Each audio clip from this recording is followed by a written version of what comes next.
Hi kids, Mama and Papa here. We have to be kind of quiet because we're in a restaurant. But we're going to do this really neat thing where a little chef is going to make our food right on our plate. So right after this, we're going to put in some footage so you can see how it works. We love you. Wish you were here. You can see the plates in my glasses. Oh yeah, let's see if I can turn it.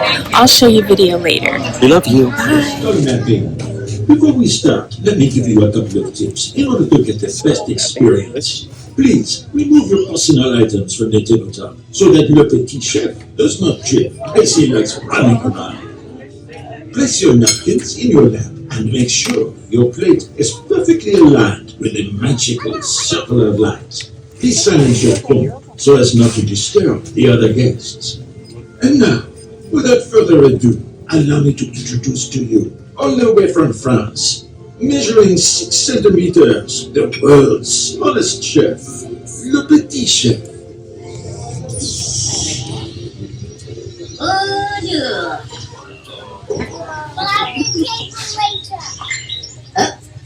Mon Dieu. There's always one bad apple who still hasn't figured out how to silence their phone.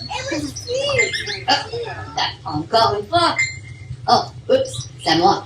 What are you looking at? It's not my fault that I'm so popular. Let's see. It says, how can I become such a master chef like yourself? Flattering. Honestly, I get this question like a million times. To put this to bed once and for all, let me give you 4 tips on how to become a great chef. Even if you don't know how to cook an egg, by the end of this dinner, probably you will still not be able to cook an egg. What do you expect? I'm not a miracle worker. But I'm sure if you pay attention, you'll learn a thing or two. Or at least you'll be able to make an interesting picture for your Instagram. Hashtag most amazing dinner of my life. Hashtag Petit Chef is so cute. Okay, without further ado, pay close attention. Leçon numéro 1. 3 words. History of food. In order to become a master chef, you have to study the traditions and understand where food comes from. Let's take something simple and common as the tomato. Tomatoes don't come from Italy. No. The first tomatoes came from what today is known as Peru. From there, they eventually expanded to Mexico, where they were cultivated by the Aztecs. The Aztecs grew tomatoes on chinampas, which were floating gardens around their capital city Tenochtitlan. In the 16th century, the Spanish conquistador Don Hernán Cortés arrived in the New World. The Aztec king at first believed Cortés was the returning Quetzalcoatl, the feathered serpent god. But Cortés was out for gold and conquered and destroyed this beautiful Aztec city. When they sailed back to Europe, Cortés took tomato seeds with him.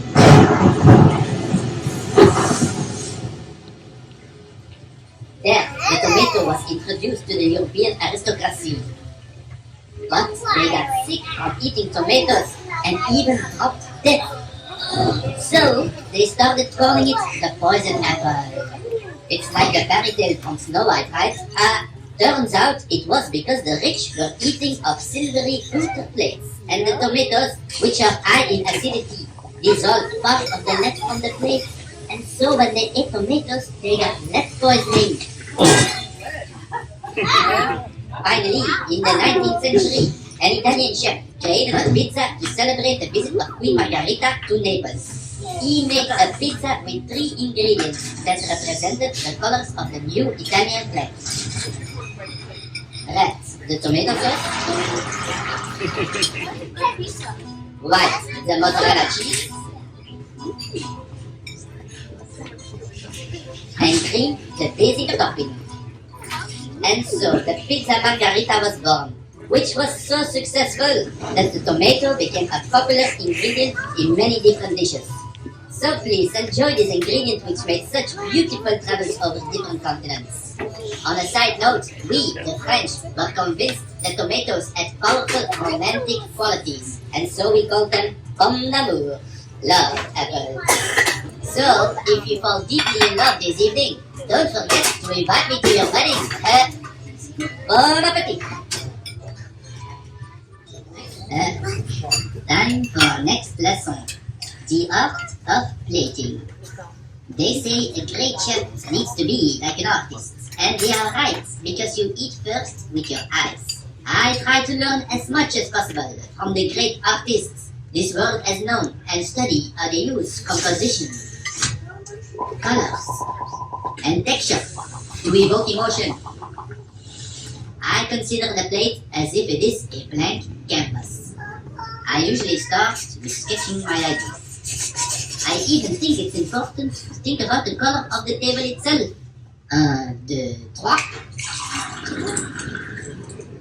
I remember when I started cooking, I was really inspired by the Dutch painter Van Gogh. I loved so much how he used big strokes of color.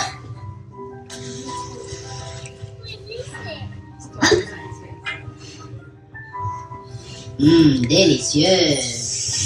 Then I discovered the Spanish artist Pablo Picasso, and I decided I wanted to become a cubist chef. Yeah.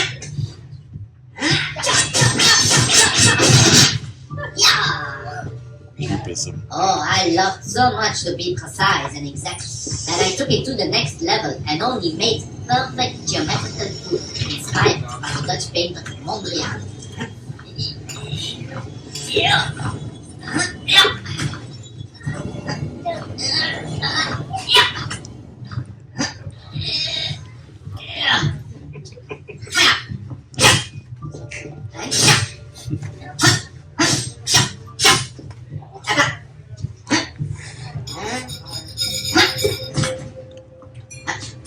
Oh, look at that, so neat and tidy.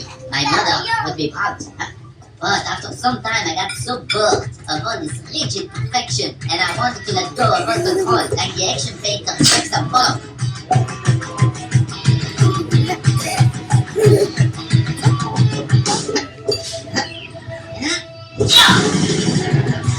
Just release stress so I don't need to pay to go to a therapy.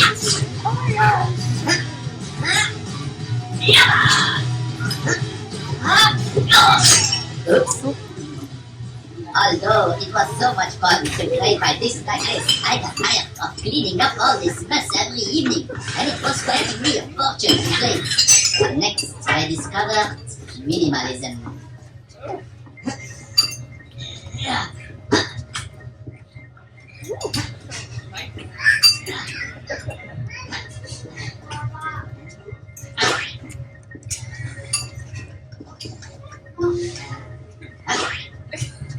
This dish I named Less is More, or as I like to secretly call it, after this course, you'll want to eat a burger with French fries to feel full. I don't know what I was thinking at the time, but then I wanted to give my guests the idea that they're dining in a dream. Inspired by the great Salvador Dali.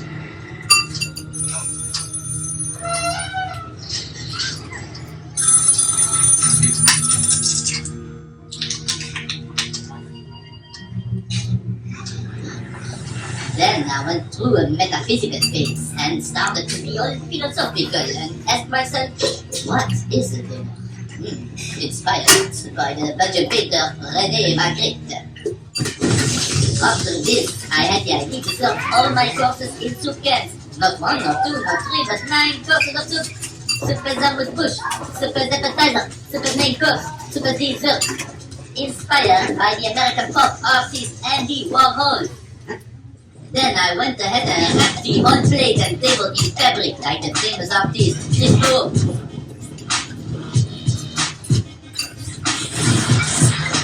Finally, I discovered the most genius artist of them all, Marcel Duchamp. He took a bicycle wheel, yes, you heard me right, a bicycle wheel, and called it a piece of art. And this wheel became one of the most influential artworks of the 20th century. So I said to myself, I'm going to put a piece of bread on a plate and call it fine dining. Yeah. Voila, finito, my job is done. Bon appetit. Well, honestly, maybe for Marcel it worked, but my customers said that my food became way too artsy-fartsy, and nobody came anymore to my restaurant. So then I told myself I need to stop trying to reinvent dining and just go back to the basics of plating. Texture, color, and composition.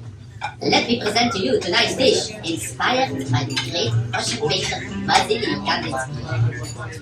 Just like an artist, I want people's mouth to fall open when they see the dish placed in front of them. And I hope I've succeeded once again today. Bon appetit! Entertainment. If you go easy on the wine, hopefully you'll still remember something from our trip down art history. The next tip I can give you to become a great chef is the most important one, and is actually a big secret. The secret ingredient to make a dish taste incredible doesn't cost anything. It just needs to be prepared with love. I've been to the most expensive restaurants in the world, but the best food I've ever tasted was cooked by my grandmother. She didn't cook for money, for restaurant stars, or for fame. She cooked for the love of her family. If I only think about the smell of her short rib, I'm immediately transported back into time to the long vacations I used to spend at a summer house in the middle of the forest.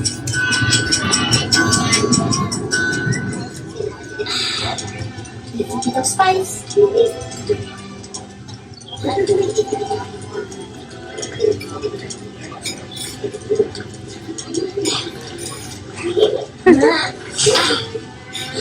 Oh! Oh! Attention! Oh non! Oh mon chéri! Let me disinfect.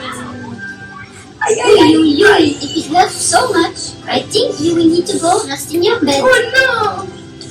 Allez, go play with your friends. No! Well then, do you want to help me cook the dinner? Oui! Alors. Oh, merci. Oh, look at you, mon petit chef. Viens, chérie.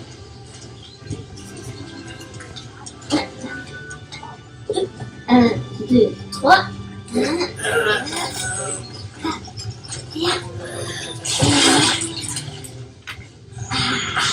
Let me call my friends. Oh!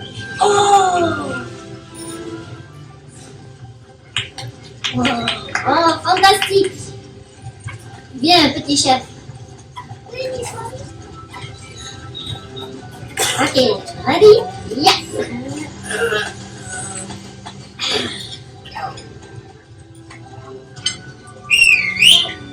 Ready? Ah, bonjour Charles. Oh, now don't be scared. It's my friend. Viens, dis bonjour. Bonjour. Merci.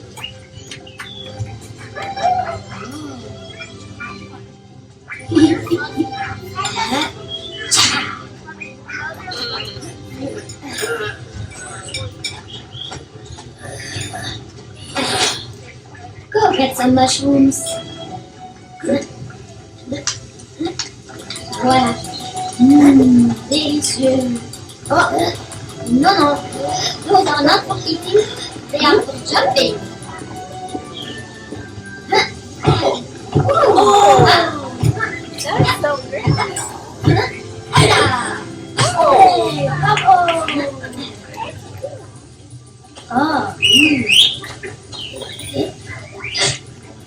Oh, très bien.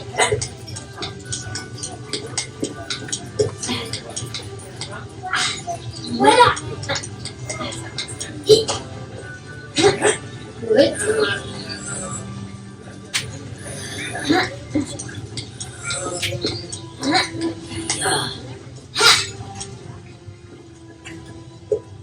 Ok. No! Antoine. Grandma's strong. Bravo. Et now, le moment suprême. Oh! Bonjour mes amis. Viens mon chéri. Ready? C'est parti.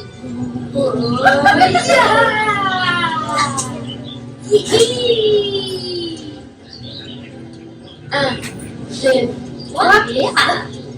Voilà. Voilà, Betty.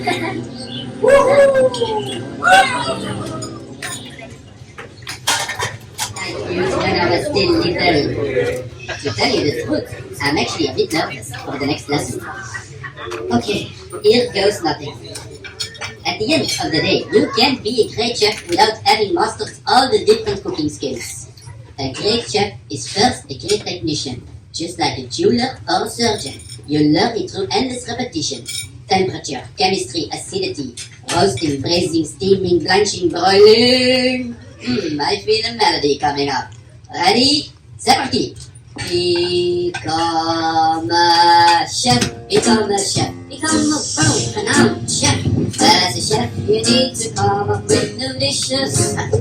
Just make sure they are delicious and super nutritious, so your guests are overwhelmed with all the flavors. Play mistake for extra taste, but keep your distance to prepare. If the meat is overcooked, you'll end up washing dishes. Become whisk slicing and cooking fries in oil and baking, grilling, spicing. Don't forget to use tin foil to become a chef. Freshly food, freshly fed, stir more food, stir more scent. A good meal is not complete if you forget something sweet. Sour, bitter, salty. Don't forget about umami. Always keep the spoon close by so you can try. Sacre bleu, des glacés, au bain-marie, au tofu. Oh, it helps to speak some French when you are cooking. Learn to whisk up the cream so you can pursue your dream. You become a chef. Sometimes it can get lonely when the critics eat you up. When your soup is boiling over and you are stressed out all night. In that case, don't be too astounded when they burn your food to the ground. But just because there was an air in the soup doesn't mean you're spoiled. Alex, souffle, you must go all the way. Every morning, every evening, so your customers will pay. Such a feather, eat the fries, and be the tree would be nice. Just watch out, your smile on the fire. Cut the head on the fish, keep on serving it on the dish. If you blink with this knife, you are sure to lose your fire. And when you start improving, your guests will be amazed. So cool, with my book, that's how you learn to be a chef. Luckily, I can cook better than I can sing. So, take a risk, add some flair to the meals that you prepare. And together with your team, you come closer to your dream. No worries about failing, we'll help you learn new skills like roasting and boiling and steaming, blanching, glazing, finding down, decaying. Only think about the flavor, and you know you can go far when you get that as on top. And you are a chef.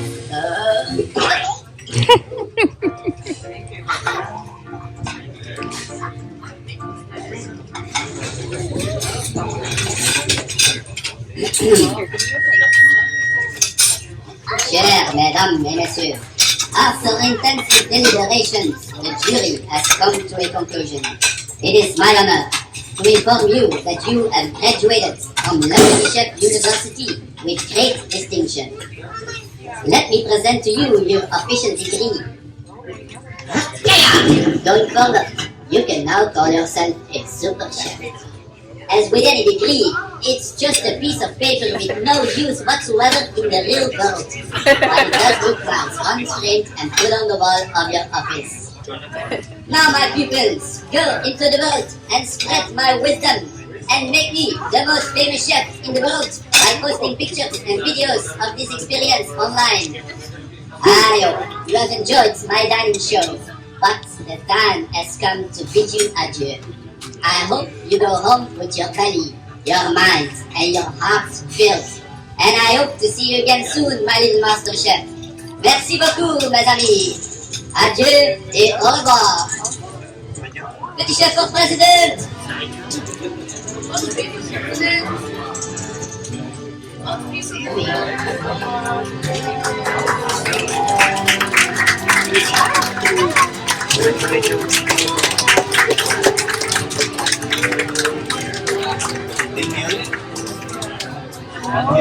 Ladies and gentlemen, please take a moment to check your pockets before you leave. To make sure your petite chef hasn't tried to come home with you. We hope you have enjoyed the Petite Chef's dining experience and look forward to seeing you again soon. Adieu et au revoir.